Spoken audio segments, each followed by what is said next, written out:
Rasulullah SAW mengatakan, akmalul mu'minina imanan ahsanuhum khuluqa.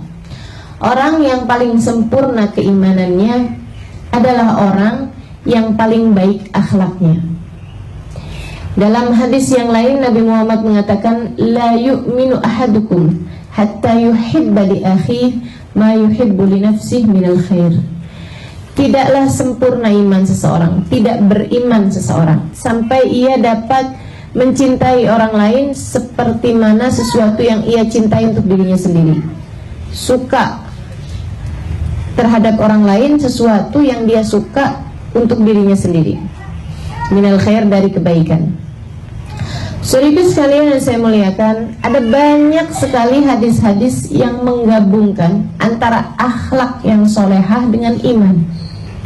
Banyak sekali.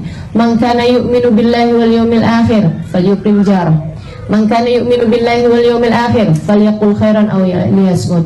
Siapa yang beriman kepada Allah dan hari akhir, hendaklah dia memuliakan tetangganya. Memuliakan tetangga kan bagian dari akhlak. Man kana yu'minu billahi wal yawmil akhir falyukrim dhaifah.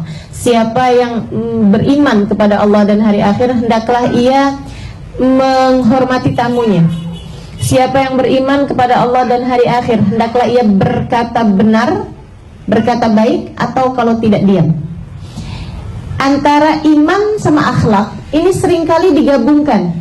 Seringkali Allah SWT menjadikannya sama. Maksud saya seperti ini, Allah tidak berkata siapa yang beriman kepada Allah dan hari akhir, hendaklah ia banyak membaca Al-Quran. Itu kan sesuatu yang jelas. Baca Al-Quran hubungan langsung antara kita dengan Allah, hubungan langsung antara kita dengan hari akhir. Al-Quran akan menjadi pemberi syafaat bagi kita di hari akhirat. Itu semua kita sudah memahaminya. Siapa yang beriman kepada Allah dan hari akhir, hendaklah dia tidak meninggalkan sholat misalnya. Itu sesuatu yang kita dapat mudah memahaminya. Tapi ini Nabi Muhammad mengatakan siapa yang beriman kepada Allah dan hari akhir, hendaklah ia memuliakan tetangganya. Ini kan antara iman dengan akhlak, begitu ya. Kenapa seringkali digabungkan? Karena ternyata orang yang paling mulia akhlaknya adalah orang yang paling sempurna keimanannya. Orang yang sempurna keimanannya di sini maksud saya adalah orang yang tidak lagi melihat si fulan sebagai si fulan, tapi melihat si fulan sebagai hambanya Allah.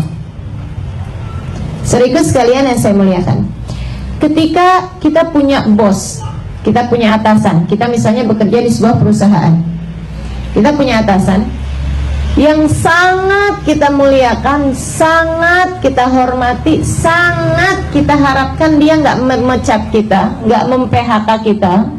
Orang yang begitu baiknya luar biasa, sering kasih kita bonus, sering kasih kita hadiah dan lain-lain sebagainya.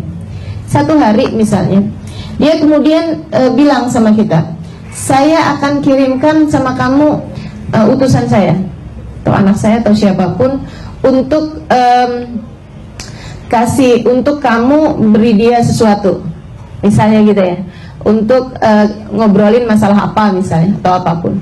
Ketika dia datang, kita tidak melihat dia sebagai si fulan itu, mau anaknya kecil kek, ternyata yang dikirim adalah orang anak kecil misalnya gitu ya, atau misalnya orang yang dikirim itu orang yang cacat misalnya, atau yang dikirim itu orang yang seperti apapun. Kita ngadepin dia nggak sama dengan ketika kita ngadepin, mohon maaf nih, ceritanya yang dikirimin rada-rada budak misalnya kita kalau ngadepin orang budak kan suka rada naik darah kan gitu ya, kita ngomong gini, apa maksud saya begini loh, apa misalnya gitu kan naik darah tuh. Tapi ketika kita ingat bahwa ini adalah utusan dari bos saya, ini adalah orang yang nanti akan menyampaikan kepada bos kita apa yang kita sampaikan, bagaimana perlakuan kita kepadanya, sehingga nanti akan bermasalah bukan sama dianya, tapi masalah sama bosnya. Kita akan lebih berakhlak kepada dia, bukan begitu? Kita akan muliakan dia, budak-budak, tapi kita bilang, maksud saya seperti ini, gimana kalau saya tulis aja misalnya. Atau ada cara-cara yang manis kita akan perbuat kepada orang tersebut, bukan karena kita lihat dianya, tapi karena kita lihat yang mengutusnya.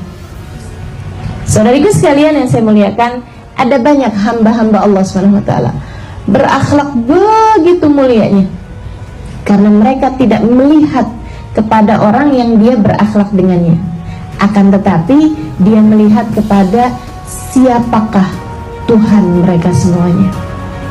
Kita berbuat sama mereka sebagai pergaulan kita kepada Allah SWT. Kita berhubungan dengan mereka sebagai hubungan kita dengan Allah SWT, karena mereka adalah hamba-hambanya Allah.